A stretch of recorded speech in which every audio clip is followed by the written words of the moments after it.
Hey folks, it's Chris with the Human Project Podcast. In this episode, we're going to talk about the importance of acknowledging reality. And how is that different than what we typically do on a day-to-day basis? What's the value, what's the benefit of seeing what's actually going on around us? And what is God up to? How is he working throughout all of these situations and scenarios in our life? We'll talk and we'll go really deep about how does Jesus work in us and through us to continue to bring us closer to him in the reality that we have. So take a listen to this episode. Let us know what you think. Hello, Mark.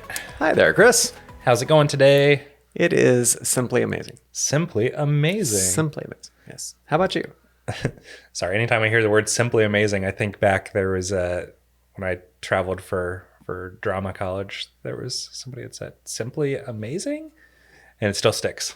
So has absolutely nothing to do with what we're talking about here. Went into a little time machine there. In Yes, your head. yeah. Stay with us in the current reality. Come on. I'm come here. Back here. I'm in the current reality. Okay, good. Which is actually what I want to talk about. Good segue. Oh, really? You're starting to learn really good segues. Thank you. Yeah. What's the guy's name that invented the segue? Dean Kamen? I was like, and then there was a long pause after a nice segue. Oh, yeah. So good segue. So I wanted to talk about acknowledging reality and the challenges that we have with not acknowledging reality. Yeah. So why is this really important? When we talk about reality, I think a lot of us tend to think of like reality TV shows. Huh? Not real. Yeah. FYI. Which are not real. Yeah. Survivor. That was the one growing up for me. It's still on, isn't it? I believe so. Yeah. Yeah. Amazingly enough. I saw they're doing like something with like combining Survivor and Deal or No Deal. What? Yeah, I don't know. Anyways, not important here. Season 93. You want to talk? Yeah, you want to talk about acknowledging reality. But I think there's a danger that a lot of us have is we tend to try and hide from reality or distract ourselves from reality or distort it and try and morph it to fit what's comfortable for us. And I think a lot of us are doing ourselves a disservice by not stopping, pausing, and reflecting to seeing what's actually going on. That sounds uncomfortable and potentially dangerous. It very much is. And I think that's why so many of us do it. In the next episode, we're going to talk about dopamine culture and how we've shifted for that. And I think this episode's a really important primer for that, talking about what do we as human beings try and get out of our reality? Yeah. Or how do we try and get out of our reality? Yeah. I think one thing I've heard recently, I'll put it that way. One thing I've heard recently is Jesus didn't come so that we could be comfortable. That's not the goal state for him. It's not that he's come just to make us uncomfortable per se, but like it's not about that factor that he's going for. There's a reality that's needed for us in order to be able to do the things that God has made us for. That's necessary. And if we're hiding from that, it's going to stunt us and really keep us stuck. Yeah. Yeah, there's, I think going back to our episode of the beauty of struggle, like what's God trying to do through that? I think a big part, that's part of what prompted this as a topic, is thinking through like, how do we get past comfort and into actually seeing what's going on around us? Yeah. Because I think it's really important to me to do this because I think there's 4 things we tend to do with reality. Okay. First is we tend to distort reality. Sure. So I don't know if that's actually what's happening. It's more like this, and try and like paint a picture that isn't actually there. It's not that bad, or that kind of approach. Sure. Yeah. The other is distract, which I think is what we're going to dive into in the next episode. Big time in the next episode. But we tend to like, as long as I'm thinking about anything else besides actually what's going on. Yeah. And that does ourselves a giant disservice because there's action to take based on what is actually real. Yeah. Versus distortion. We talk about this a lot in the corporate environment of reality. Yeah. We talk about the importance of transparency and raising transparency. Right. Yeah. Which a lot of times when we start engaging with companies, they don't like it because they're like, oh, we've had that swept under a rug for a long period of time. They actually say this isn't working because it hurts. And we're like, actually, that means it's working because you're seeing what was there already that you were ignoring the pain for. Yeah. We're really popular. Yes. Oh, they're like, oh, please come back. Maybe that's why we're in a slower period. No, I hadn't thought about it that way. Reality. But with transparency, if you're not actually acknowledging what's going on, you're going to take improper actions. Yeah. We saw this at a company in Tampa that we were working with. We went in and all of their projects were in green. Yeah. Which green, yellow, red, status reporting. Green means things are good. Yellow means things are a little bit need a conversation. And red means they're off the rails. Yeah. They had more projects than people, and all of their projects were good. Which, we're like, there's no way. Right. Yeah. This math does not work. Yeah. That does not happen. But their leaders were taking improper action as a result of what they were hearing through improper communication channels. Right. Because things were getting distorted. Yeah. So distortion, distraction. The other is denying reality. There's a data point, but that's not really there. Yep. And all of us have blind spots. All of us have perceptions. We've talked about that, the importance of community for that. And then the final one is defy. Like, this is reality, but I'm not going to do anything with that. I'm going to say that's not real, or like, I know that I can't do this, but I'm still going to try. Okay. I will prove that my way is right, or that that's not correct, or something. Yeah. Right. Yeah, very much so. So with those dangers, the dangers of not facing reality. Yeah. Or the ways that we distract ourselves or from reality. Why do we do that? I think it's worth saying also that this could be intentional or unintentional, right? Yeah, that's a very good point. We may not be aware of the reality that we are, you know, distracting ourselves from a reality. That's actually pretty frequently the case. And it's less frequently the case, I think, that we're consciously going like, that's reality, but I don't want it to be, so therefore I'm going to pretend it's not, or I'm going to, deny or distract or something of that nature. So it can either, you might be thinking like, well, I'm not doing that. Yeah. Well, all of us are, whether we realize it or not. Yeah, we're all doing that. And the reason is because it hurts not to. It simply hurts not to. I'll also give this boundary to our conversation, which we sometimes say in spots like this when we're talking about pain, that it is natural. God created us naturally to address pain, like our bodies intentionally have systems inside of us that address pain, and it suppresses pain in some cases. Right. There are situations where that's actually really important for us, for our survival. And so I want to be really clear, there are some extreme circumstances we are not talking about here. Trauma. Sure. Let's just say trauma in that general, broad, but very horrible category. Yeah. This is not something we're talking, that's if that's the situation that you're in, there are therapeutic interventions that are absolutely necessary and helpful. We're not in that territory in this conversation. It's good. In other non-traumatic, normal human interactions, though, I think we tend toward these directions when we're trying to avoid pain, discomfort, some sort of cost. It might just be effort, and we're like tired.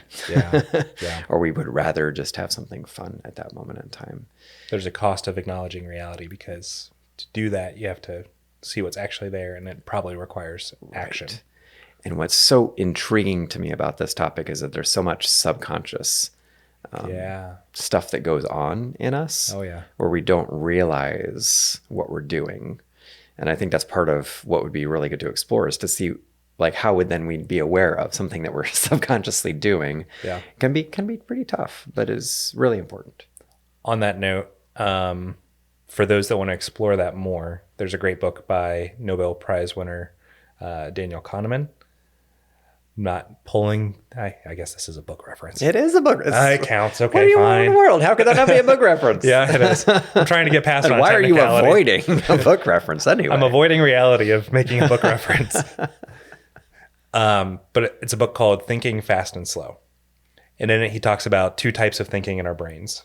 And I'm going to mess up which one he categorizes as which. Okay. He'll talk about type 1 thinking in our brain is the subconscious, the stuff that comes in and our brain handles for its own survival, because there's way too much stimuli in the world for us to be able to process and analyze every single thing that comes in. Too many decisions we need to make and all. Yep. So our brain tends to go on autopilot for a lot of things. Right. And we've talked about that, life on autopilot, how to break out of that.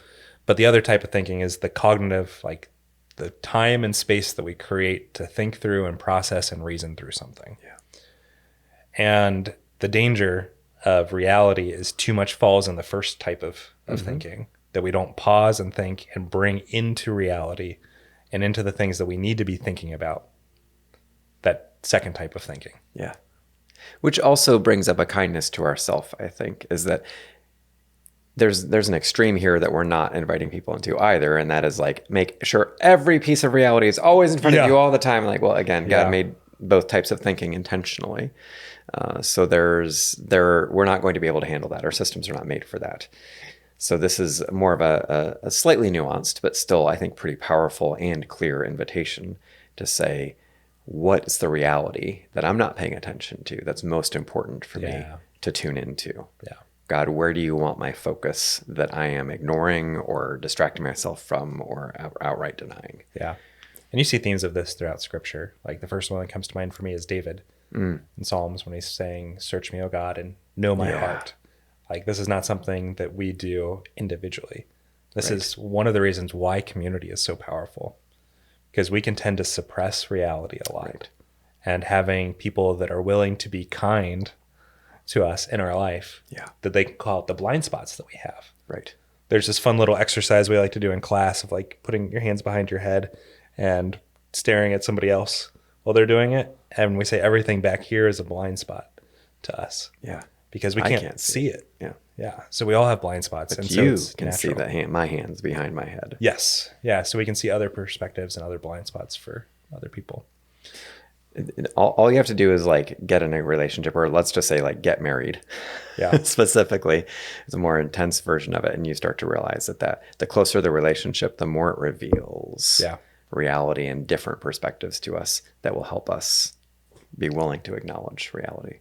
Yeah. I think I've mentioned this before, but there's a TV show called How I Met Your Mother. Wouldn't necessarily recommend it. There's this episode where they have a glass shattering moment where they call out things that nobody recognized or they didn't recognize, but everybody else in the group recognized. Okay. Like one of it's like, how do you stand listening to your wife? Like she chews so loudly. And he had no idea. And then they have like a tsh, and next time he's sitting with her and they're eating dinner, she's going, and now that I'm thinking about it. Yeah. But things like those, that's a humorous depiction of it. Right. But we all have those things in our lives that we're blind to. Yeah. And so I think there's this here and now aspect of acknowledging reality, of seeing what's actually going on in our lives. But I think there's a deeper acknowledging of reality that we can go past like what's happening here into let's acknowledge the reality of who God is. And we've talked about this before in a couple episodes about just this constant state of remembering and how we tend to be amnesiacs for who God is. Yeah. Yeah. And that's part of our fallen human nature. We can easily throw stones at the Israelites down through the years. Yeah. Like, how could you keep forgetting? He brought you out of Egypt, right? Amongst other things, right? Yeah. All of those amazing things through the sea, all et cetera, and then you make a golden calf. I mean, come on. Yeah, literally, as we are the same. God way. Is working on. Yeah, yeah, and it's crazy to see. So there's acknowledging reality for what is responsible for us to do and take action on. But I think what's even more important is acknowledging the ultimate reality of who God is, what He has done for us, who we are in Christ. Yeah. That we tend to lose sight of. And I think the main challenge with that one is distraction or distortion for us.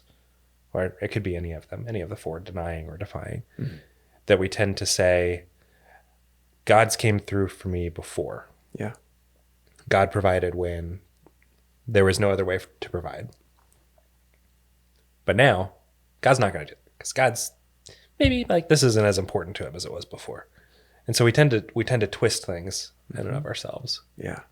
That remembering is really important for us. And if you look in the scriptures, you'll see it over and over again.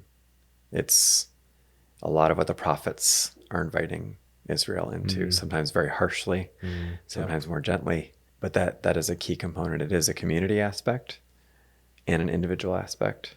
And if we are trying to hear God's voice, He will remind us also in ways of doing things that we can see the revelation of who he is, and also him reminding us of what he's done, and then just speaking to us that reveals who he is. And then you multiply that in that community aspect of people around us. If they are also seeking God and listening to him, then those same things. And this is why, while, let's just pull back this word testimony, right? It can have an interesting flavor right now, testify. Exactly. This is what's so key about testimony. Yeah, God's done stuff in my life. Why would I want to stand up in front of, the congregation and say that?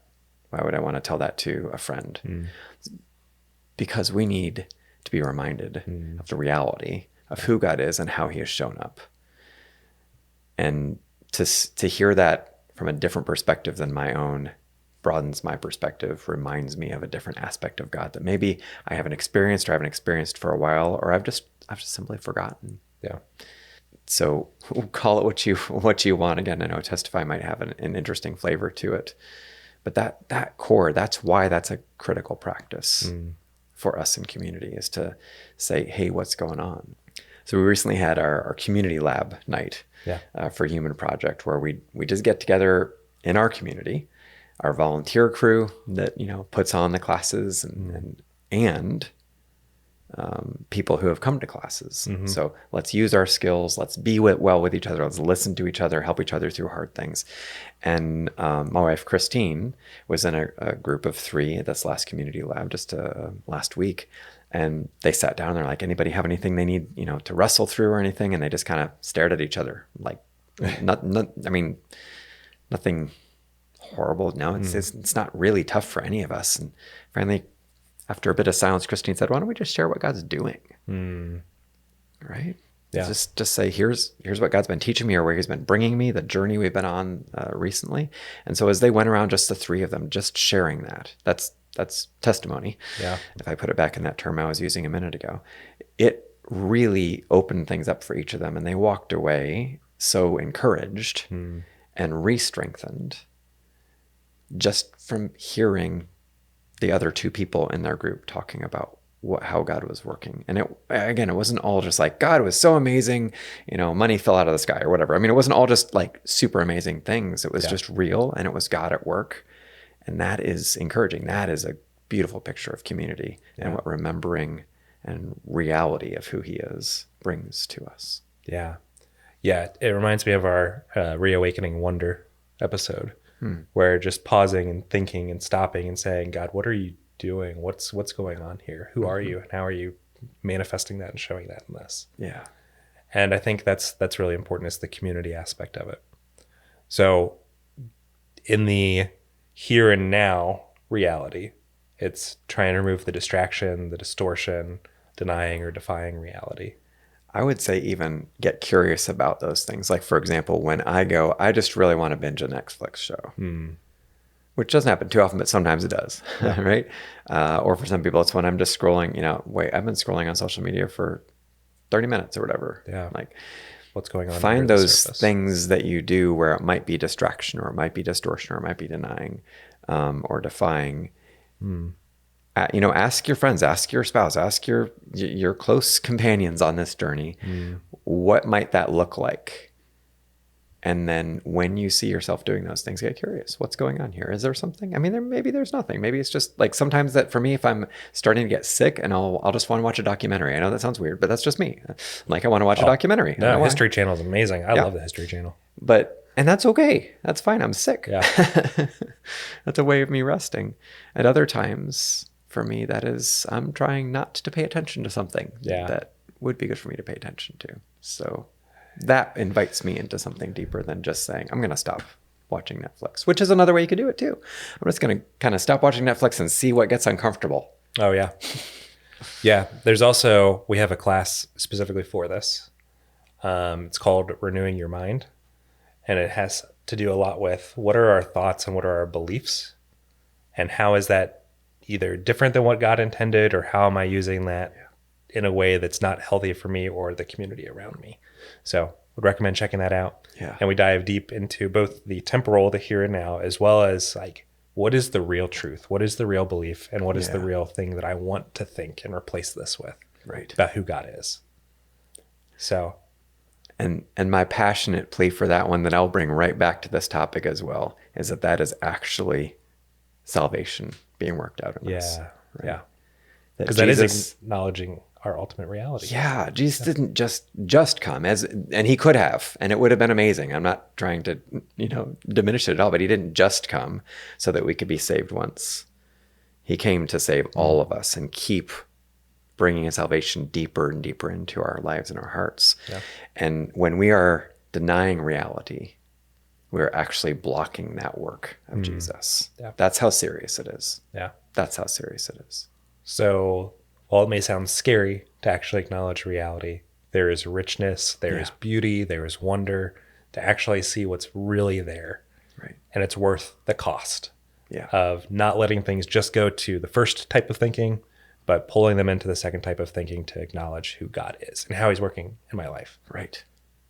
Yes. Didn't expect we'd go that deep on this. Thanks for exploring that, buddy. Yeah. Real, man. Real. Keep it real. If that episode sounded interesting to you, or you have other things that you want to explore, reach out to us at info@humanproject.us. We'd love to learn more about what you're curious about and how we can help you better see reality and explore reality.